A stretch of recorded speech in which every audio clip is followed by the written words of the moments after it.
Our last speaker is going to be Ariel Best, and she's going to talk about the immediate impact that we should be seeing with Obamacare renewals come December, and then we'll start fielding questions.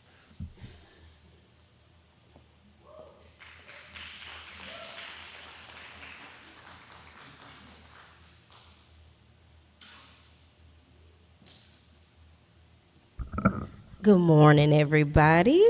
Again, my name is Ariel Best. I am a licensed senior advisor, and my profession is predominantly in the Medicare field. However, I definitely want to speak with you today on the two major laws, which is the Affordable Care Act and also to the Reshaping System, as we all have been explaining today, which is the One Big Beautiful Bill Act, and how it impacts seniors, people who are currently on Medicaid, and how can we navigate through this with your insurance? So just to kind of give you a step down memory lane, we all know that when President Barack Obama passed the Affordable Care Act back in 2010, the whole original goal was to expand affordable health care to all Americans. So like somebody like myself, I have asthma. Before the Affordable Care Act, if I wanted to go get insurance, I could be denied just because I have that pre-existing condition. When the Affordable Care Act was put in, now I'm able to get affordable insurance and not be denied because of the condition that I previously had. So one thing that we know with the Affordable Care Act was put in, a lot of things that we see today we currently use. So we talk about the healthcare marketplace that was put in place for people who do not receive job coverage. So your small business owners, people who are entrepreneurs. That the healthcare marketplace was put in place for that. Another thing that I was able and blessed to be a part of was children staying on their parents' insurance till they were 26. I was blessed to have that because my dad had some good insurance. So I was able to keep that. Also, too, the subsidies that we have constantly been talking about today, those were put in for low and middle income families. And of course, the encouragement to expand Medicaid to all the states, just to name a few things. So I kind of want to paint a picture because no matter if you have Medicaid, no matter if you have Medicare, or if you use the healthcare marketplace, I just want to paint the picture to see so you'll know what that kind of looks like and what to expect. So, of course, we know with the One Big Beautiful Bill, the power of state legislation was shifted, okay? So that was a federal health reform. Now it's being shifted to more power states to be able to make our healthcare decisions for us. So we know, of course, South Carolina does not have a Medicaid expansion program. Right now, currently, our taxpayer dollars is what funds these Medicaid programs. So to give you an example, people who live in a nursing home, right, are seniors. A lot of that funding comes from Medicaid, right? Medicare has limited coverage for that, but Medicaid covers long-term care. With that funding, and because we live in a state that does not prioritize Medicaid, a lot of those seniors may be faced with not being able to have a facility to cover them.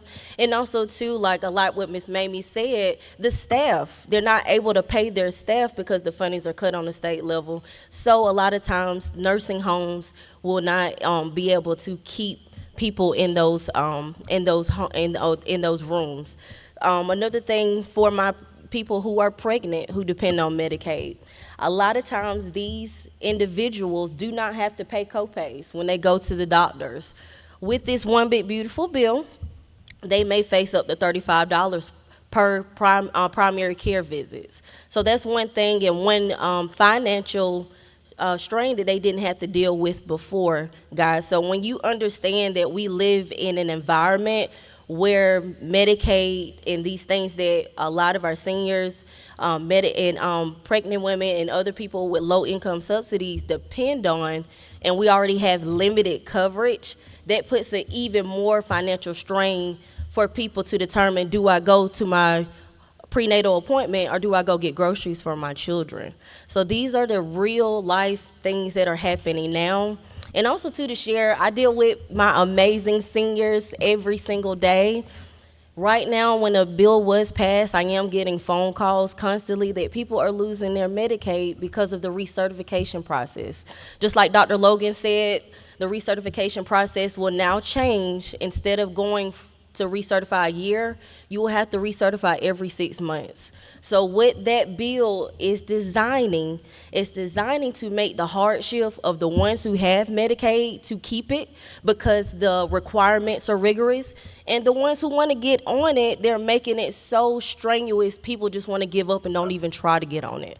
So I want to encourage you guys, when it comes to this insurance and things that are being put out, pay attention to what, the state is sending you. Pay attention to what Medicare sends you out, because those are the things that's going to help us stay ahead when these changes start rolling out.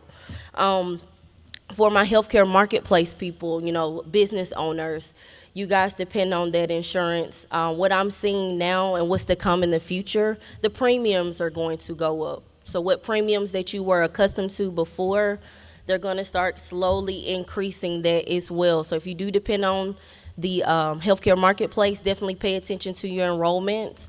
That is going to be coming down the pipeline. So, we've talked about, what could possibly happen and what kind of increase in finances that it would be on our economic overall system. I want to give a few solutions on how this ripple effect can be able to help you guys. So for my people with Medicaid, and I speak with people every day on that, definitely get in touch with your healthcare department to know when your recertification is coming up. They want to bank on you not knowing, right? So definitely get in touch with your healthcare department, your caseworker, to know when those times come up. For my people in Medicare, I have my dad, he's on Medicare now. I've been helping him navigate this process and what's to come. What I've seen with that is a lot of the companies that I work with, like Humana, United Healthcare, Aetna, Blue Cross Blue Shield, they're heavily regulated by Medicare, but they do have freedom to be able to charge certain co-payments, co-insurance, and deductibles. So if you're somebody who you don't usually have to pay any medical deductibles, I want you to pay attention to what we call the annual notice of change document.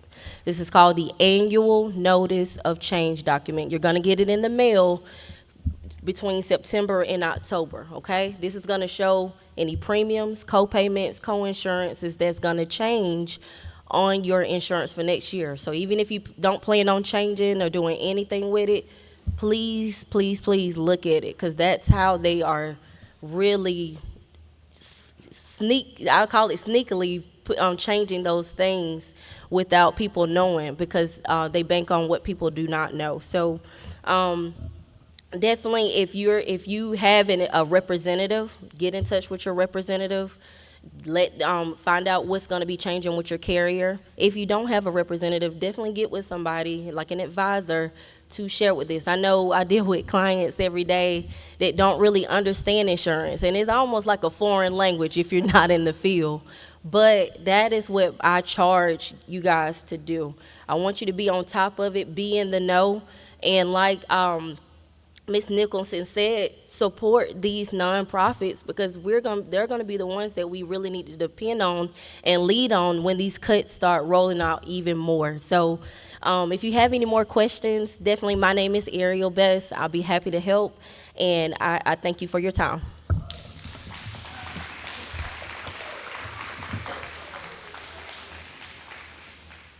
So let's connect some more dots here. One of the things they're requiring to maintain your SNAP or any other your benefits is that you have to work, right? If you have kids and you have to work, what do you need? Daycare.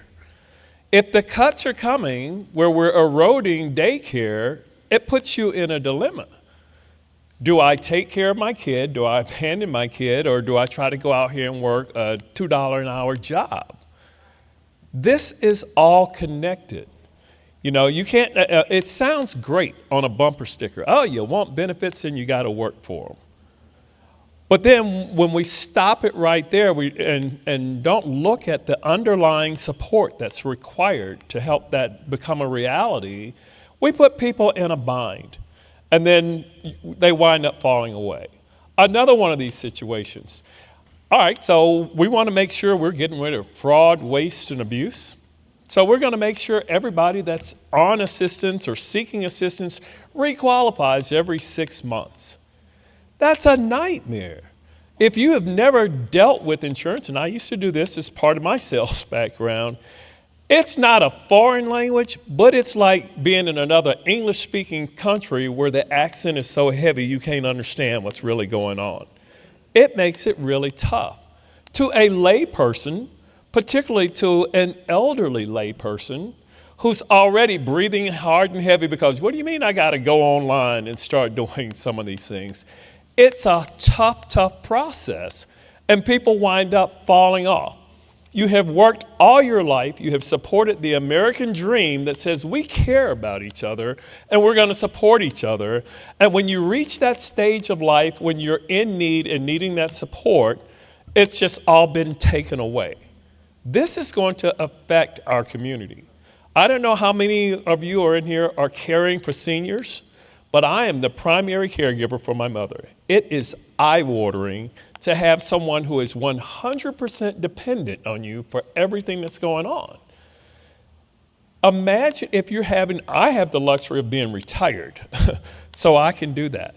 But imagine if you're trying to do that as a working person, and then you've still got this elderly person that you need to care for, and due to these cuts, you can no longer rely on institutions to help you with that. If you can't afford or they can't be placed in a nursing home, they're going to be placed in your home. How's that going to work? That's the reality that I'm trying to get us to wrap our minds around. A lot of this right now seems like it's up here and it's very nebulous. But actually, it's all going to flow right back down to the people who are sitting at this table and the folks that are around you. It's very important.